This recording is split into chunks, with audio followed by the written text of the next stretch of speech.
And in Delhi, they say, oh my God, caste census will destroy this country. So such is the hypocrisy on this question that someone had to bring it up, and Rahul Gandhi has brought it up. And now BJP finds it extremely difficult to wriggle out of it. As they say in Hindi, na nigalte bane na ugalte.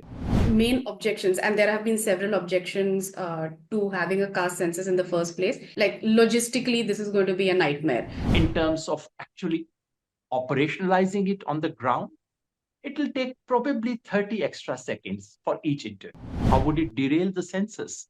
What makes it nightmare? What makes it logistically impossible thing? I'm aghast at this. Another myth, this is designed to break Hindu society. The caste census would be operationalized only on Hindus. And look at these fellows. They don't have the courage to ask this question to Muslims and Christians. Hello and welcome to the Indian Express. My name is Pooja Pillai. My guest today is Yogendra Yadav, who is a political scientist and political activist. We all know him. He's also a columnist for the Indian Express, and his weekly column, Deshkaal, comes highly recommended by all of us. In his latest column, in fact, he has tackled the caste census, one of the most contentious and highly debated topics in India today. It raises a lot of emotions, anxiety, enthusiasm equally. And Yadavji has actually busted 10 half truths about the caste census in his column. To begin with, sir, I would like to ask you, you have talked about how this is not the first time that the caste census is being discussed. It has come and gone, it has entered public conversation, it has left, now it has returned. Why do you think it has returned now? And it is not just because of Rahul Gandhi, I think you say. So why has it come now? Well, in a sense, the stage of history is set for it. As you mentioned, anything to do with caste, it's not just caste census, anything to do with caste raises anxieties because it suddenly touches on something deep that we all are very uncomfortable with. It exists, we feel very uncomfortable about it, and we'd rather close our eyes to it and pretend all is well. Therefore, anyone who raises the question of caste is attacked for all kinds of reasons. And what amazes me, Pooja, is the mix of sheer ignorance and a certain kind of arrogance that you get to see whenever you deal with the question of caste in a urban, civilized, liberal setting. How can't we talk of something else? Oh my God, you started discussing such things. That's usually the response. Why has it come back now? It has come back clearly because of Rahul Gandhi's intervention. Rahul Gandhi has brought it to the forefront. But as I say in the article, uh, there's actually nothing new about this demand. It goes back to independence time as a formal written request. It goes back to Atal Bihari Vajpayee's government. When Mandal Commission had been announced, Supreme Court had given a judgment in its favor, and the first census after Mandal was to be 2001. And at that time, Mr. Atal Bihari Vajpayee's government, Social Justice Ministry of his own government recommended it. The Registrar General, Mr. Unni, a great Registrar General of Census actually, he recommended it. That was turned out. It came up once again before the 2011 census. The Lok Sabha debated it for 2 full days, came to a consensus that it didn't happen for reasons that we don't need to go into now. And then before 21 census, Mr. Rajnath Singh, who was the Home Minister in 2018, he promised it. All the concerned departments and ministries have asked for it. Parliamentary committees have asked for it. 6 or 7 state governments have asked for it. And BJP of Bihar takes credit in getting caste census done in Bihar. And in Delhi, they say, oh my God, caste census will destroy this country. So such is the hypocrisy on this question that someone had to bring it up, and Rahul Gandhi has brought it up. And now BJP finds it extremely difficult to wriggle out of it. As they say in Hindi, na nigalte bane na ugalte. You can't swallow it, you can't throw it out either. That's BJP's situation. And the latest twist from RSS has made it worse for BJP, or shall we see that as a hint of the direction in which things are likely to go, namely caste census The time for caste census has come, and it's going to be extremely difficult for Mr. Modi and for this government now to wriggle out of it. Since you've mentioned the RSS and the shift in its position or perceived shift in its position regarding the caste census, can you give us a brief history of why it has opposed the caste census? We know that it has opposed the caste census. And also, a related question, there are those who believe that the politics of Hindutva can be fought by the caste census. Can you talk about both these aspects?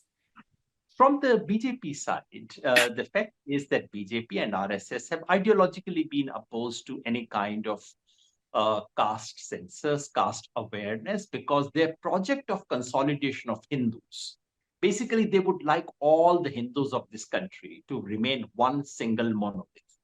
And any recognition of differences therein is something they would wish to avoid.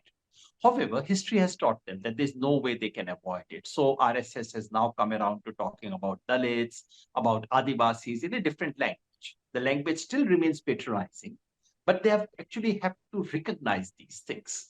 And the latest shift, although I'm not sure RSS has used the word caste census yet, but from what their spokesperson, Ambekar, said yesterday, it's quite clear that he is talking of caste census and accepting that, yes, for governmental policies, for certain kind of welfare measures, you have to do it. And frankly, all over the world, the only way of tackling any deep-seated inequality, whether it is caste or race or gender, the first step has to be to recognize it, to count it, to monitor it, and then do something about it to change it. So it's a belated recognition, but they have had to.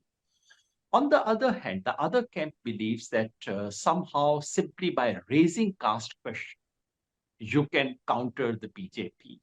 I'm not entirely sure. It is true that yes, and aware that raising the question of disadvantages within the Hindus, incidentally, that question exists within the Muslims as well. There are pasmandas within Muslims. It's a question within the Sikhs, within Christians as well. There are Dalit Christians. So it's a question that cuts across. The belief is that raising that alone is enough to counter the BJP. I'm not entirely sure, because BJP will sooner or later find ways of accommodating this question. BJP has quite successfully electorally accommodated the Adivasis with its own language of Vanavasi and so on, which remains patronizing. But the fact is, electorally, BJP has been quite successful. So it's not true that BJP simply cannot accommodate the Adivasis. Among Dalits, BJP has very carefully courted the bottom of the Dalits, the Safai Karamcharis and others who are extremely disadvantaged and have not had decent share. BJP has plugged onto that kind of vote possibilities. So in the long run, BJP can tackle this issue. However, in the short term, this is bound to go against the BJP, and especially if BJP seem to be opposing it, something that they have done so far in a pretty inconsistent manner. This is bound to go against them. Sir, one of the main objections, and there have been several objections to having a caste census in the first place in the public conversation. So one of the main things is that it's just going to be too difficult.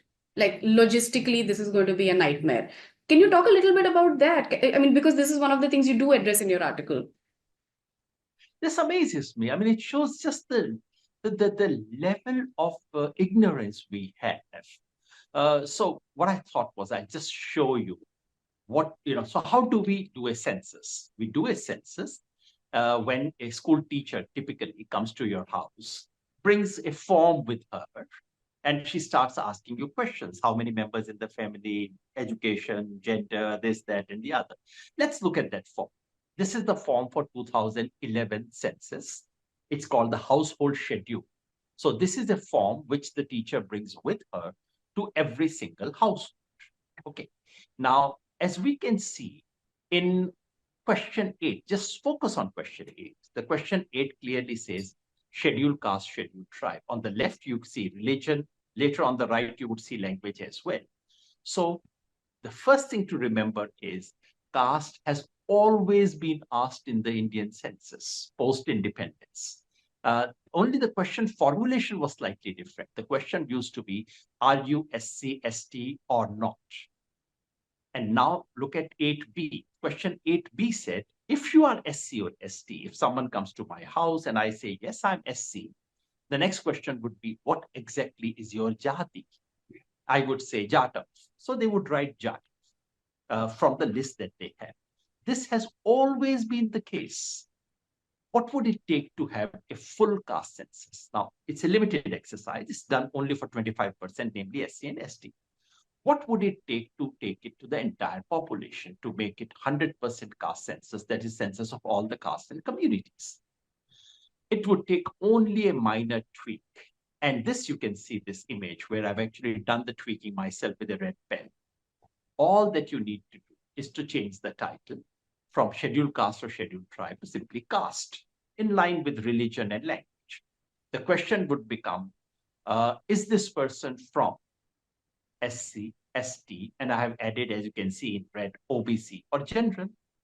All right, it's a very simple question. And category 1, 2, 3, 4, you give 4 categories.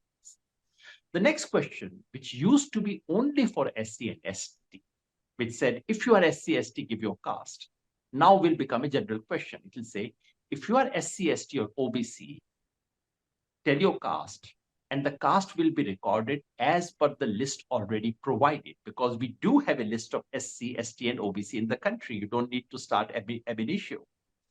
If you are general, however, suppose they come to your house, you say, I'm Pillai, which is neither SC, ST, or OBC, at least to my knowledge, then they would say, all right, then what is your jati? You would describe your jati, they would exactly record it. They would go back to their office and then subcategorize, because they don't quite know this as yet. So they would do. Now, it might look like a, so in terms of carrying out the census operation, as you can see, reformatting, even in the Indian Express office, if you were to sit down and reformat it, your graphic designer will take about 15 minutes to do what I have done with my pen. This is the logistical nightmare that everyone is talking about. In terms of actually operationalizing it on the ground, it will take probably 30 extra seconds for each interview. Because earlier, in 75% cases, you would skip and go to the next question. Here, you would have to stop and ask this question. 30 seconds extra operation. What about back row, though, when forms actually are brought back? For 75% people, we already have their caste known, there are lists. For 25%, 25% people, we would need to evolve categorization. This will take time. It can take more than a year. And mind you, there's nothing scandalous or strange about it.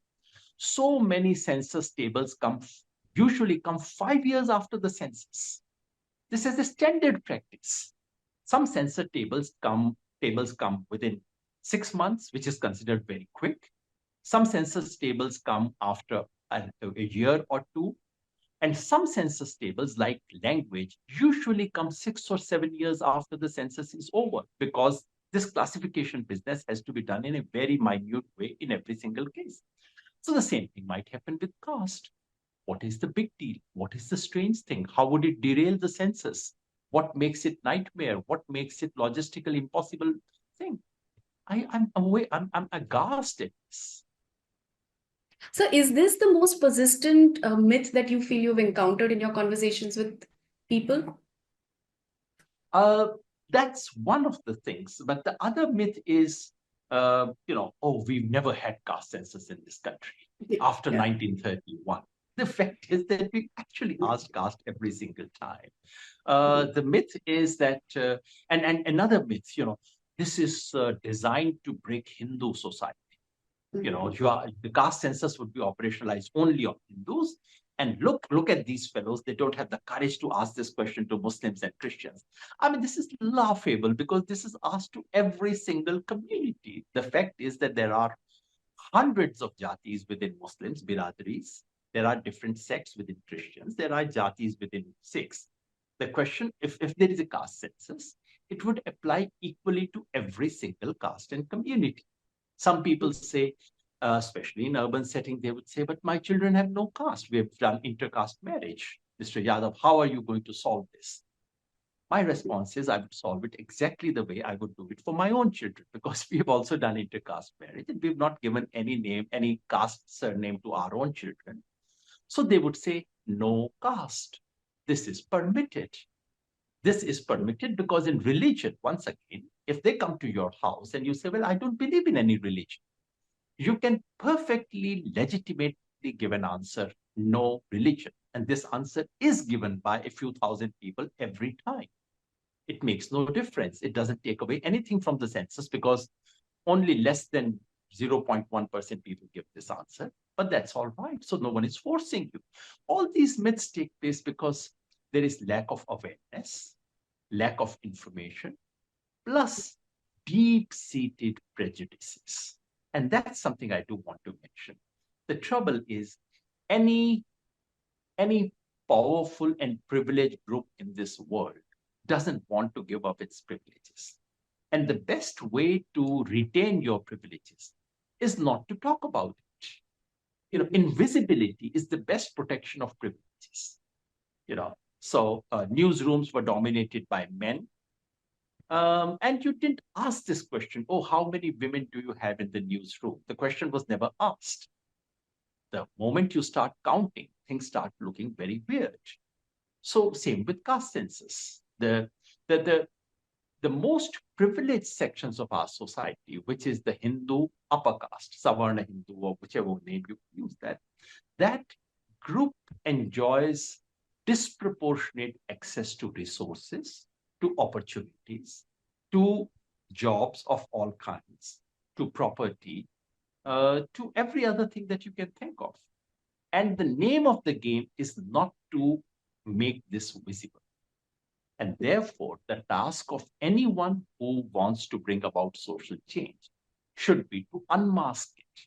And to my mind, one of the biggest contribution of the caste census will not only be about simply about showing how disadvantaged SC or ST or OBC are and what is the exact disadvantage of each jatis. All that is very, very useful stuff. Just the kind of stuff Supreme Court wants us to collect. But to my mind, the biggest contribution would be to unmask the structure of privileges. This general is a very strange category. Everyone else is marked.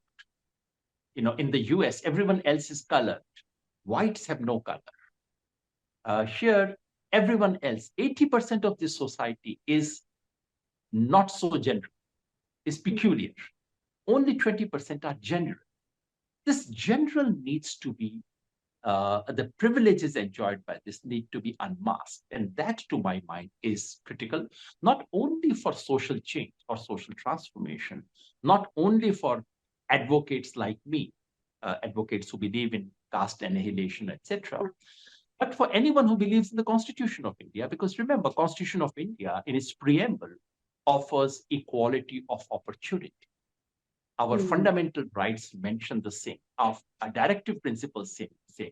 So in order to be true to our own Constitution, we have to practice equality of opportunity. And equality of opportunity comes only when you begin to document, when you begin to recognize and document the inequalities that do exist. I cannot practice gender equality unless I know how many women there are in the newsroom, and unless I know what is their scale, what is their position, what power do they enjoy. If I simply say, oh, I don't see any difference between men and women, they are all equal as far as I'm concerned, why are you talking this language? This would be a way of ensuring male dominance. It's only by naming, recognizing, collecting information, and monitoring it that we can combat inequality. Sir, I'm glad you mentioned that, because that is actually what now I'd like to ask you, which is that counting, of course, is a very important first step, gathering that information, having that information to work with. But to keep it from remaining an empty gesture, what would need to happen once the caste census is over, is done? A lot needs to happen. Most of the proponents of caste census have something fairly narrow and limited in their mind. Most of them hope that the caste census will demonstrate, which of course it will, that the sheer number of SC/ST, OBC is much more than is imagined. In the case of SC and ST, we are unlikely to be surprised because the census has always enumerated them. But in the case of OBCs, of course, isn't it a scandal in this country that you have legal reservation in jobs for a social category of the number of which we don't know? So we give 27% to someone. We don't even know whether they are 40%, 50%, 60%. So this scandal will come to an end. We'll discover that it's something between 45 to 50%. So one thing that people expect is after that, there would be a demand. All right, then the quota should not be 27%. It should be increased. Although the quota was not 27% because anyone believed that their population was 27. The quota was 27 because of a legal ceiling by the Supreme Court of 50%. That has been the reason. So there would be clamor, demand, justified demand to my mind, for removing that cap and going beyond 50%. But that to me is not the only thing. For me, the more important thing would be to go to more nuanced issues of social justice. Everyone debates quota within quota. We had this debate on the subclassification of the scheduled caste. For that, we need Jati-wise data, which fortunately is available in the case of SC, but it's not available in the case of OBC. The judgment that said OBCs should get reservation, the Indira Sahni judgment of 1992, had also said that every 10 years or so, you should review and see which communities may not deserve it any longer. We need to get to know those things. We need to see whether the national quota of OBC itself should be subdivided into 2 or 3 categories. We also need to see whether caste as an institution is weakening in its effect on economy and educational opportunities. We would get to see those things. We would also get a detailed inventory of the resource base of this country. So in a sense, we would get the first real X-ray. Of course, you have to follow it with action. Action can be on affirmative action in one limited sense. But to my mind, sooner or later, we would have to confront the question of social justice outside the government sector. How can you keep it limited only to government jobs and public sector institutions? You have to ask the question about what about private institutions? While, and once again, this is one more bit of complete ignorance on the part of most Indians. I believe in the US, every company has to declare the racial profile of its employees every year. Why can't we ask something like this? Why can't we at least get to know? Because the real happening sector is no longer the IAS and the public sector jobs. The real happening sector is the private sector. So can we think of affirmative action schemes? And by affirmative action, I do not mean reservation. Unfortunately, we rely too often on reservation as the only mechanism and caste as the only criteria. I think we need to move towards a more multi-dimensional, multifaceted instruments for social justice. And I particularly hope that the census would give us a clear sense, a clear idea, information, evidence-based, on the basis of which we can design a more multi-pronged mechanism for social justice. Thank you. Sir, that was such a great explanation of the issues that you raised in your article. Deeply appreciate this conversation. And we look forward to another conversation after your next column for us. This was Yogendra Yadav talking about the 10 half-truths about the caste census. Do read the column. It is in the Indian Express. This is Pooja Pillai. Thank you so much for joining us.